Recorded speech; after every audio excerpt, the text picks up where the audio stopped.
الرحمن الرحيم الحمد لله رب العالمين والصلاة والسلام على أشرف الأنبياء والمرسلين وآله الطيبين الطاهرين وأصحابه المنتجبين ومن تبعهم بإحسان إلى قيام يوم الدين. السلام عليكم ورحمة الله وبركاته.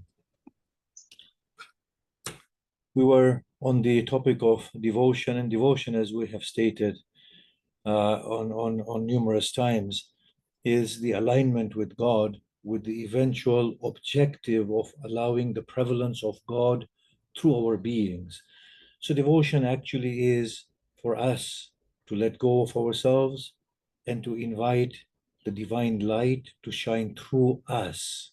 Devotion is not to reach anywhere. It is simply to uncover our truth by letting go of our own hold on ourselves. And that's about it.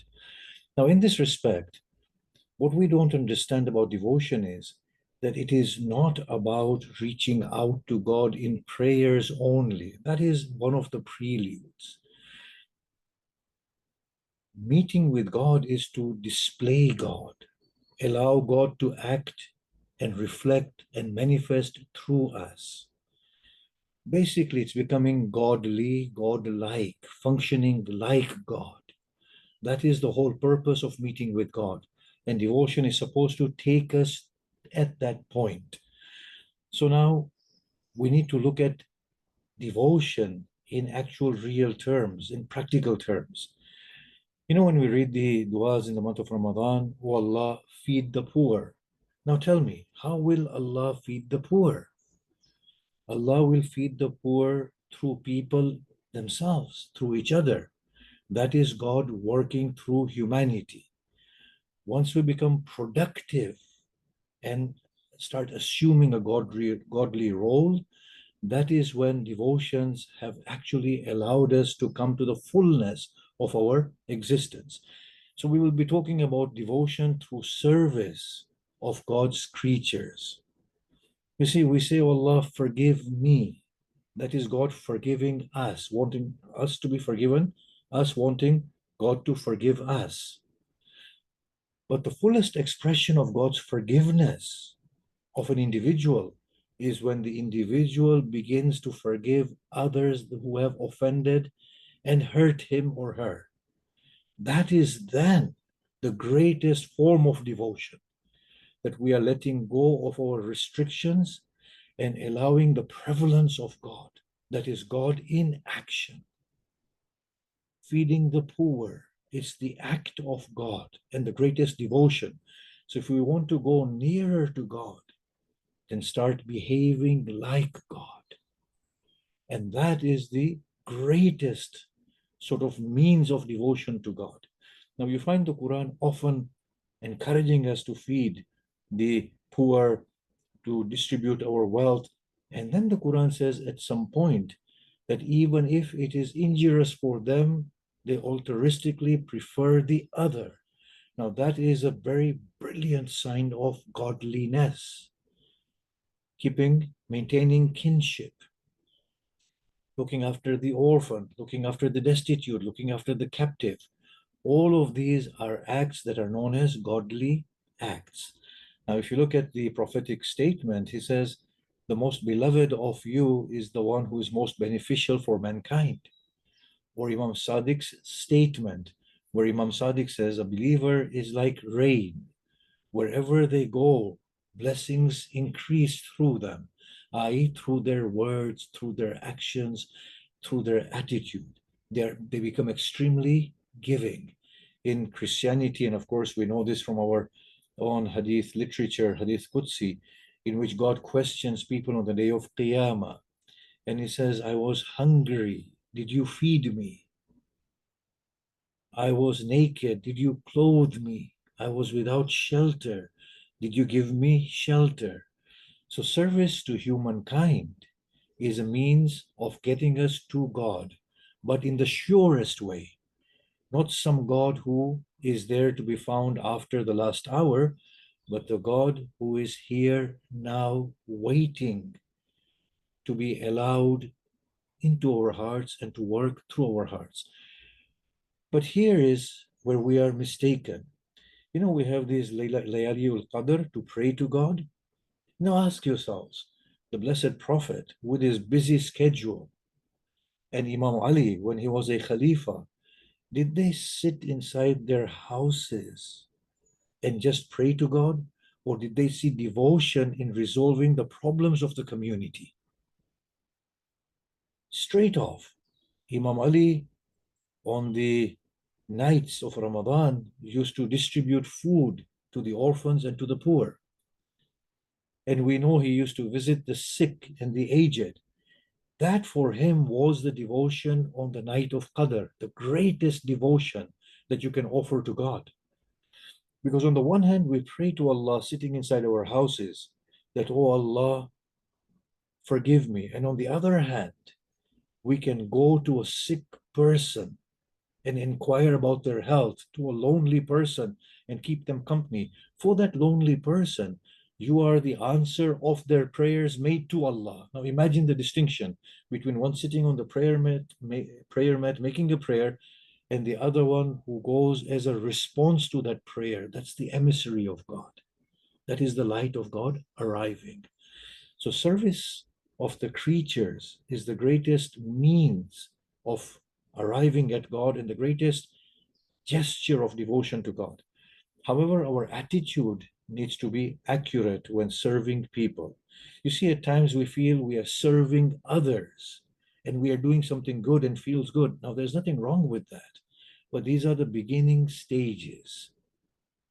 At other points, we feel that I am sacrificing. It's a sense of obliging the other, even though we don't tell them. We have this notion, I am preferring the other. I am sacrificing. There's nothing wrong with that either.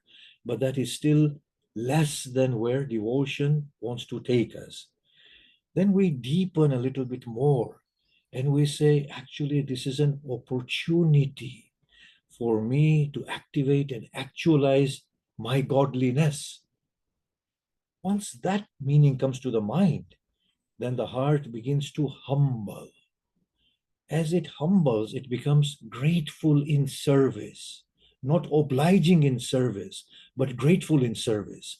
A person went to Imam Hussein and he asked for some charity. So the Imam stretched out his hand from behind a curtain and the man took it. The man was grateful to Imam Hussein and Imam Hussein was in tears. He said, it was yours. I was entrusted to keep it for you. And forgive me, I do not have anything more than this. Now, that was the attitude of Imam Hussein when serving a creature of God. He understood that God has sent him to me.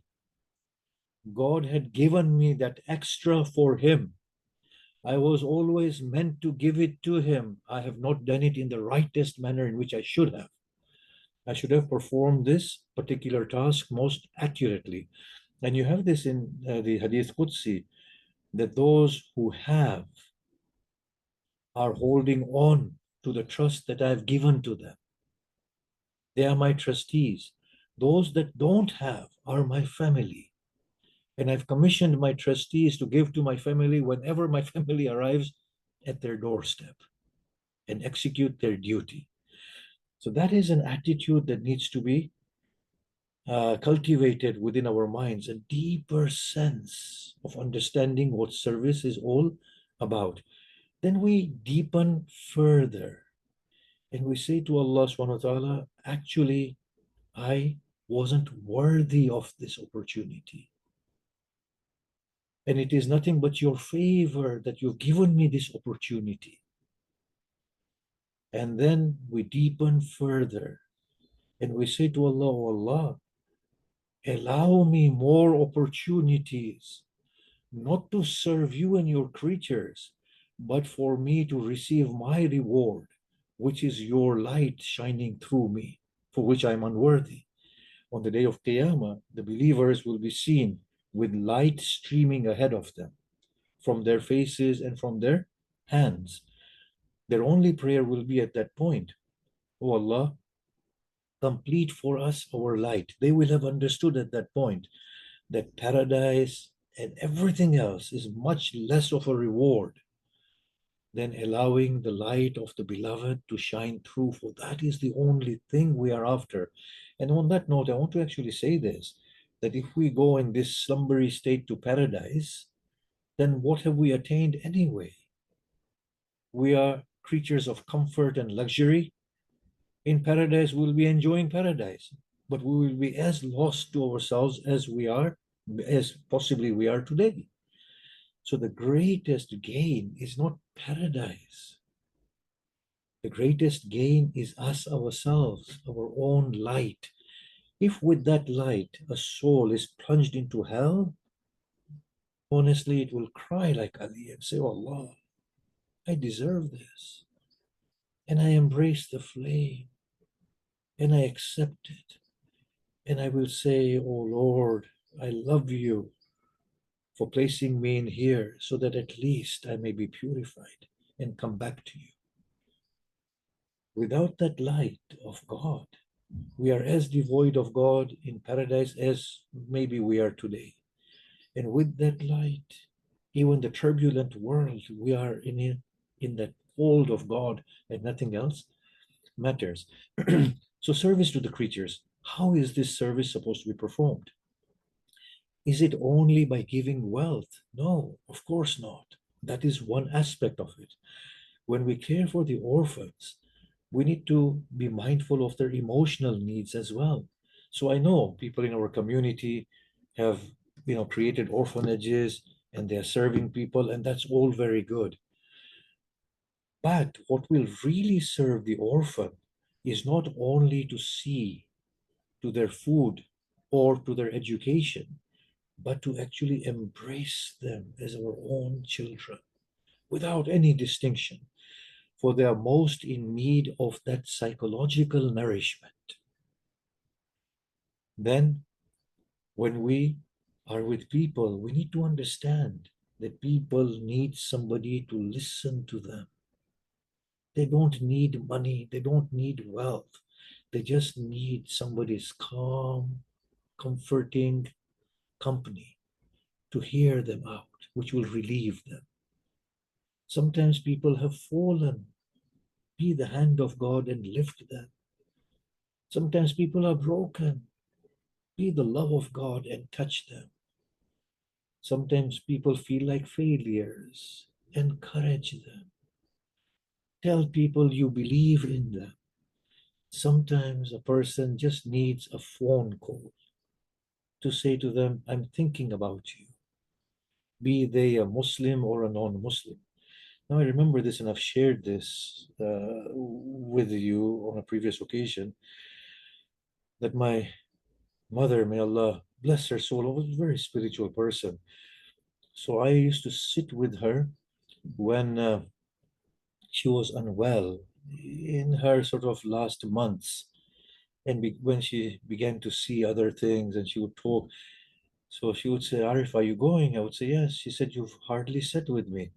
So I said, but I've been with you for the last 5 hours. She said, no, you have not been with me. You weren't here at all. What that said to me was that I was so distracted.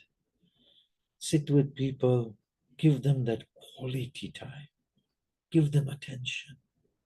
This is what we want from God, don't we?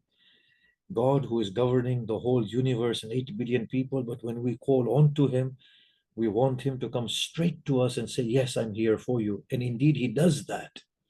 And he says, the 8 billion people don't matter to me. You're my sole concern.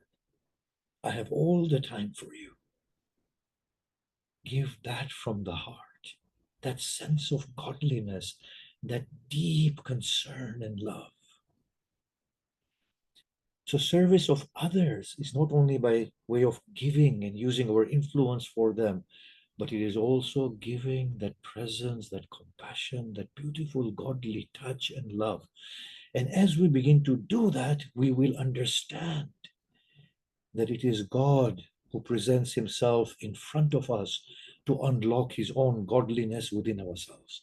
Then we will not see other people as other individuals.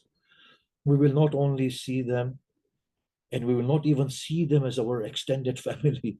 We will not even see them as our parts of our souls. We will actually see the divine in them. We will say the divine has come to me to awaken my own inner divinity.